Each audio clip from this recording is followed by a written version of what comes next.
Welcome back, everyone. Great to see you. Great to start a new Chumash together. As promised, we'll start with a synopsis of this Parsha. Of course, we know that at the end of last Parsha, that generation of Yaakov's children passes away. In this Parsha, we learn about the slavery of the Jewish people. And very soon after, we start learning about the birth, the growing into adulthood of Moshe Rabbeinu, who, of course, eventually redeems the Jewish people. There's a few stories which we'll concentrate on in this conversation of Moshe's early life, then his marriage to Tzipporah, Hashem's revelation to him at the Sneh, at the burning bush. Moshe reluctantly accepts the role of leader of the Jewish people, goes back to Mitzrayim, of course, is initially quite unsuccessful in redeeming the Jewish people in his conversations with Paro. But eventually we know how the story ends, and it all starts here in the beginning of Sefer Shemot. Anything you'd like to add, Abba? I think there is a very strong message here because usually we call the book Exodus and we are focusing on Yetziat Mitzrayim itself. And we miss something very important in the first chapters of Shmot, which is not Exodus. It's actually about Shemot. It's about a family. And redemption is not happening actually just by taking people from Egypt and to take them to the journey to go to Eretz Israel. It's actually start way before in the family, in Shmot Bnei Israel. What is happening in the house, in the private house of Bnei Israel, and the Geulah starts there. And here is a wonderful example how translation sometimes miss, sometimes even the main point. Because Parshat Shmot is not so much about the Exodus and what led to it, but what is the foundation of the Exodus. The Exodus is Be'ele Shmot Bnei Israel, is the uniqueness of the family, the uniqueness of the people that grew up in the Jewish family, and the phenomenon that Moshe is actually not growing up in a Jewish family. And I think this is a very interesting topic for discussion. Yeah, conceptually, of course, it's true. It would be hard to get all of that idea into one word. And I think people are very much drawn to the overall theme. And of course, the most exciting aspect of Sefer Shemot is the Exodus. But you're right. And as we'll see, I think even in today's conversation, but definitely within the next few weeks, you see that coming out of slavery is an entire change of mindset, of nationhood, of a million other components that are much more than just, okay, come one day, let's pack your stuff and leave. And then this took many decades. Even within our Parsha itself spans many decades of Moshe's life and of the Jewish slavery story in Mitzrayim. The introduction to Moshe, who eventually saves or redeems leads the Bnei Israel in their redemption, starts with a pasuk that may not seem interesting, but for those of us who are familiar with how the Torah generally introduces these kinds of characters, these kinds of stories, is not exactly the standard way. How does the Torah start? Vayelech ish mi Beit Levi vayikach et bat Levi, and then we get to the story of Moshe Rabbeinu. Why does the Torah start with this seemingly strange statement of Vayelech ish מבית לוי ויקח את בת לוי? I think this is the foundation to the Midrash that this was a very unusual marriage. Who want to get married in the midst of a terrible oppression, of a decree of throwing the children to the Nile and actually to have no future?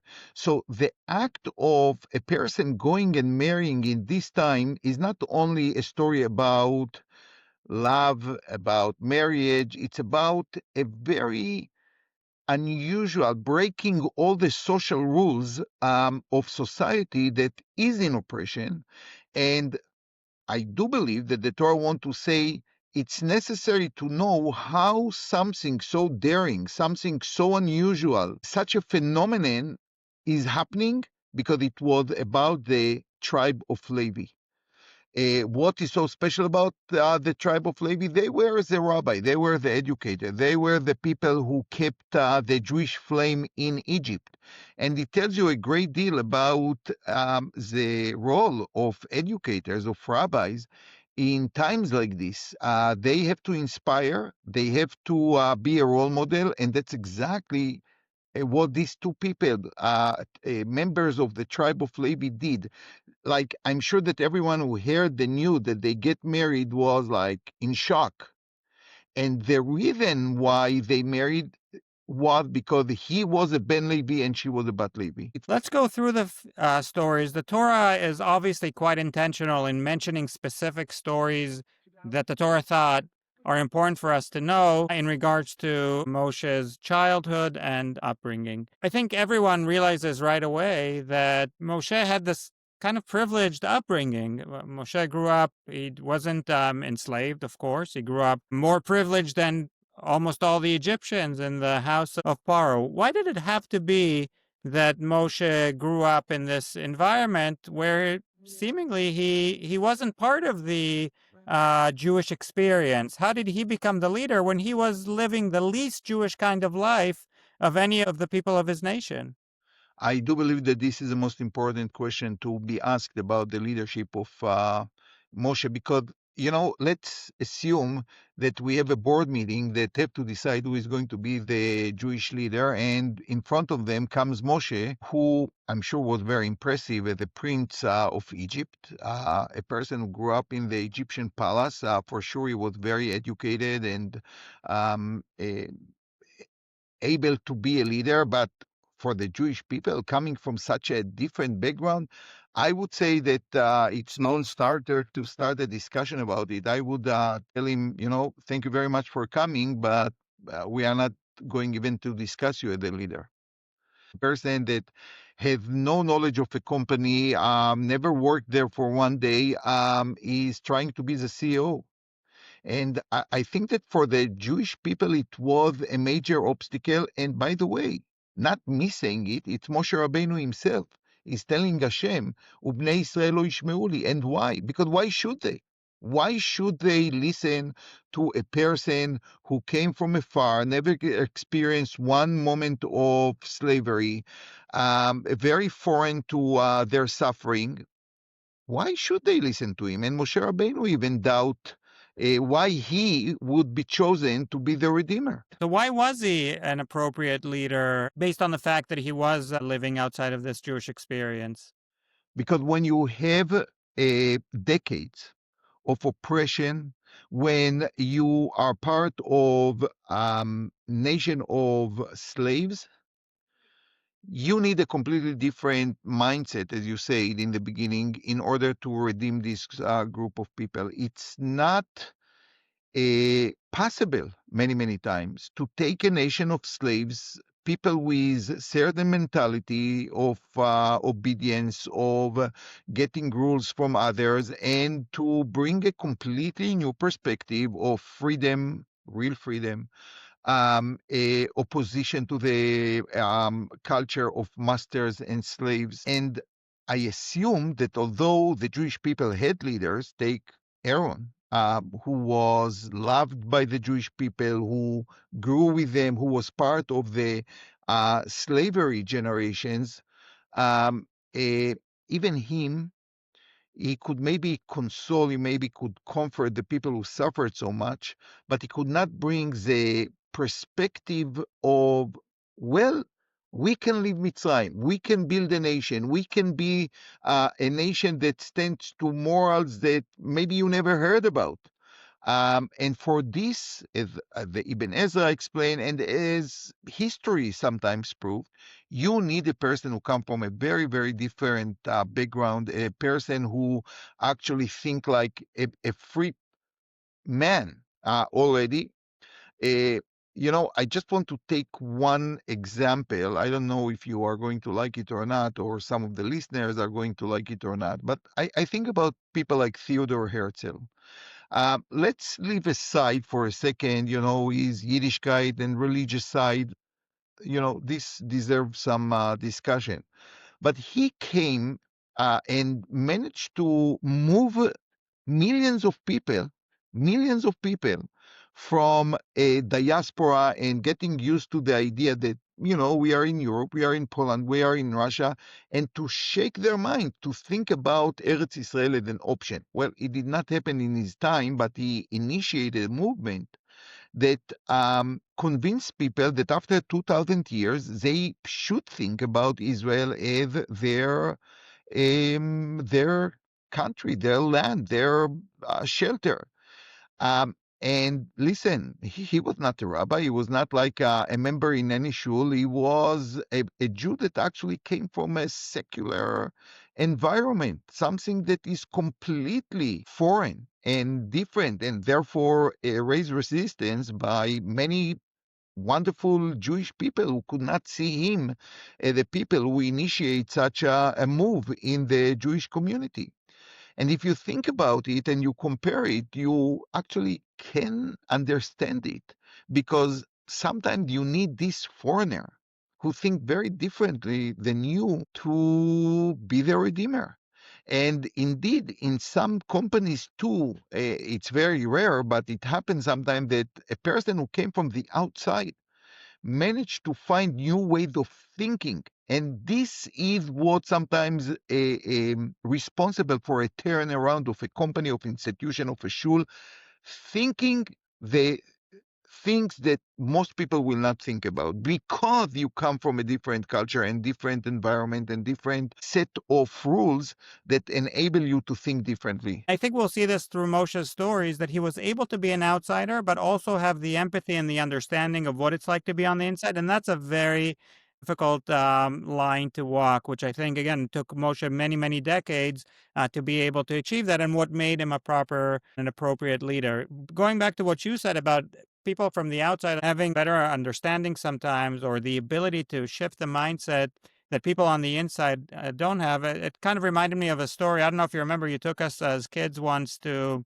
Museum of Alexander Graham Bell, the inventor of the telephone, who was Canadian. Do you remember where Yeah, the museum? absolutely. It was somewhere in Nova Scotia, I believe. Yeah, somewhere in Nova Scotia. Exactly. That's exactly how I would describe it also. And I remember one of the things that stuck with me from that museum is that they had this short film about him, and they quoted something very important that he said, which I've tried to incorporate into my life. And he said it's always very important to answer the questions of children, to take what children ask in a very serious way. And he said the reason is because adults are often used to how things happen, and you just say, "This is how life works. This is how it's always been." Whereas kids, they haven't had their mind distorted in this way, and they see things as they are. They're not used to. They don't have to live with the bias of everything that's happened before them. So again, it's not always easy to take. I'm not going to say every question that a child asks is important, but very often, and you see it even at a very young age, kids are able to come up with ideas that maybe we would never be able to, because in that sense they're a little bit outsiders. So it reminded me of that trip, just so you don't think we don't remember anything from the trips you took us Well, on. I'm impressed, because I thought that most of the time you watched only the mobile TV that we had in our car, which at the time was very innovative. So we see one important aspect of Moshe's leadership, which again is being an outsider, which counterintuitively maybe made him actually the only person who was appropriate to be a leader of all the Jewish people, because he's the only one who was an outsider, and why he had to grow up in the palace of Paro as opposed to being like the rest of his brothers. I think we can quickly go through the other stories that we see of earlier in Moshe's life, then maybe they'll give us some hints as to why he was a great leader, why he became the greatest leader the Jewish people ever had, based on these few stories that we have in our parsha. We'll go through three of them, and we'll finish today's conversation with what we can learn from these stories and how these stories connect to each other. The first story starts with Moshe leaving the palace to see what his people were up to, which of course was a terrible situation. The first day he sees Vayar ish Mitzri makei ish ivri me'achav. The first day he sees an Egyptian man beating a Jewish man, and of course he looks both ways and kills the Egyptian. The next time he goes and sees two Jewish people fighting, he intervenes. It doesn't go as well. The intervention is rejected. There's interesting midrashim if one of the people involved in the fight between the Jews was the Jew that he saved. Which makes sense because Moshe did not see anybody else, so who could go and tell Paro? So the midrash is quite obvious that apparently it was the person that he saved his life.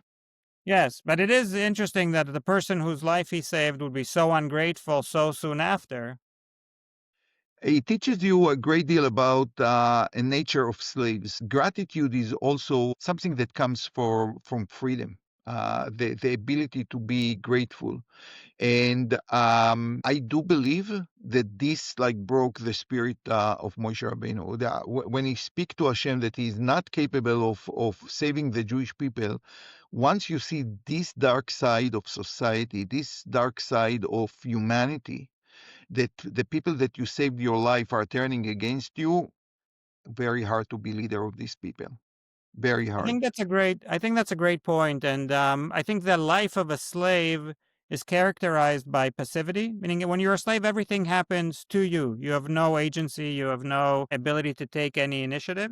So even when someone saves your life, it's not something that you see, oh, this person went and saved my life. You just see it as, this morning I had to work in the field. I had to serve my master his breakfast, and my life was saved. That's Exactly. another thing that happened to me. So that's actually a great point. In the third story that I want to mention, he intervenes when there's something unfair happening by the well, where the daughters of Yitro are getting water for their cattle, for their flock. And these three stories are the stories that the Torah chooses to mention about Moshe prior to Hashem's revelation to him, Hashem's appointing him the leader of the Jewish people. How do these three stories, in addition to what we already discussed, pave the way for Moshe to become the leader of the Jewish people? I'm going to disappoint you here because I know that normally the answer will be you can see the development of sense of justice that start with a non-Jew against a Jew, two Jews between themselves, and then foreigners, banot of Yitro.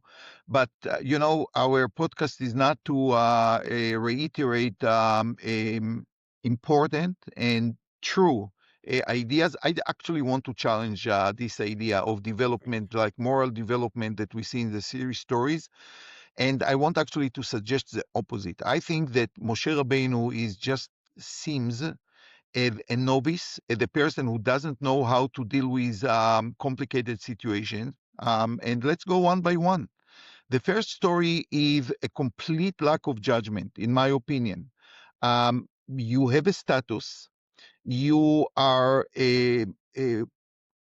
acting upon your heat. You see injustice, no questions about it. But is this the way to deal with injustice, like by killing people? And by the way, there is one midrash who tells Moshe Rabbeinu to the point that he did not enter Eretz Israel because he murdered an Egyptian with no procedure, with no due diligence. Now, I know that it's very radical, and usually we see Moshe as a hero as a result of this story, but I just want to highlight that there is another side to this story. And then he's dealing with two people and the mind business, which is not his. Two people are fighting. Well, who made you like to decide who is right and who is wrong and to rebuke them? And like, mind your business. Don't get involved. Two people, adults, they fighting apparently for a good reason. Why do you get involved? A person who has to be a leader has to go through process. You cannot just like boom, boom, boom to do all kind of things that make sense to you. And maybe he had a very strong sense of morality. I'm sure he had, but it's not the way a leader that's supposed to work with all fractions of society is handling things. And then you are a foreigner. You don't know exactly the circumstances. You see something that seems to be unjust and you get involved. You don't know the customs. You don't know the language well. Why to get involved? I think that actually the Torah portray here a person who is acting upon his guts and not upon his reasonable process. Think about it, and this will explain why it took many years, at least 40 years. I don't know how old was Moshe when these stories happened, but I guess maybe 20, 25, maybe even earlier. He reappears on the stage of history when he was 80 years old. What happened in all these years? Well, he was not experienced. He needed to go through real life to understand how you deal with people. This might be a very good answer that explain that actually the three stories, with all their greatness, show that he was a half-baked leader. Leaders don't behave this way. But I want to say something on the contrary of everything that I said so far. There is an expression of "Vatehi alav ruach Hashem," like a person had a spirit of God. Now, what do you see? The Christian draw like an aura over their heroes, but in real life you don't see this aura. How do you know that the person has ruach Hashem? And to me, what Moshe did in all three cases is ruach Hashem. Is actually when you act not with a reasonable reason, with no due process, you just feel it inside you, what is the right thing to do. And when we have to understand why Hashem talked to Moshe Rabbeinu, what is the nevuah that Moshe Rabbeinu, the Abba Nevi'im had, I think these stories actually prepare us to the Ruach Hashem that was on Moshe Rabbeinu.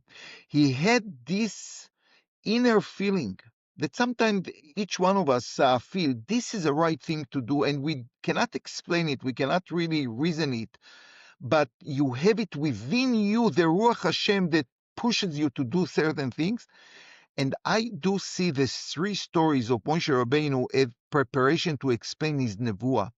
Why Hashem choose him to be a Navi, a person that speaks the words of God, and it comes from within him. So this is a little bit a chidush, but our podcast is about a little bit chidush. I think this is definitely an interesting angle. Going back to what you said about the contrast with the Christian theology, I think it brings back our whole conversation today full circle, because some of the commentaries do say that the reason that it says Vayelech ish mi beit Levi vayikach et bat Levi, to show these two anonymous people, again, even though later on we know that it was Amram and Yocheved, the reason that it's mentioned that way is to purposely show you, and the contrast is very easy to see, is to show you that Moshe came from two very important but two Jewish people who, again, at that stage were intentionally anonymous, to contrast it with other theologies where their leaders have to come from divine places. And Judaism always believes that even our holiest people come from regular human beings, and that's an important contrast. So it's a very important issue. We are really democratizing the process of involving every Jew. Every Jew is important, no matter what is his yichus. And Moshe Rabbeinu had a yichus, but everyone can make a change in the world. I think it's a very, very important principle. Thank you for talking about this one. Of course. Pleasure as always. I think just to summarize a few of the points we spoke about today, we see how Moshe became the leader of the Jewish people. We see some of the characteristics, some of the growth, as you mentioned, that goes from the time he was a young boy, an adolescent, all the way until he's fully prepared to lead the Jewish people, which we'll start seeing more of in the next few weeks at the age of 80. If anyone still feels like they're too old to accomplish anything in life. And he did live till 120, but we'll leave that aside. Pleasure as always, Abba. Shabbat Shalom. And looking Shalom forward to you and your family. And I hope to meet next week, earlier in the week. Shabbat Shalom. Shabbat Shalom.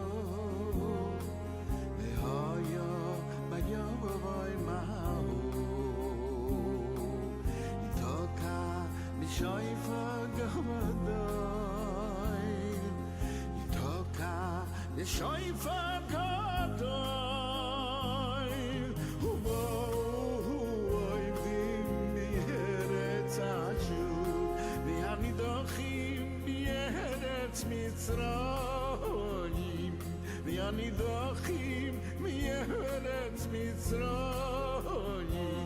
והשתחוו להשם בהר הקודש בארץ מירושלים, וישתחוו להשם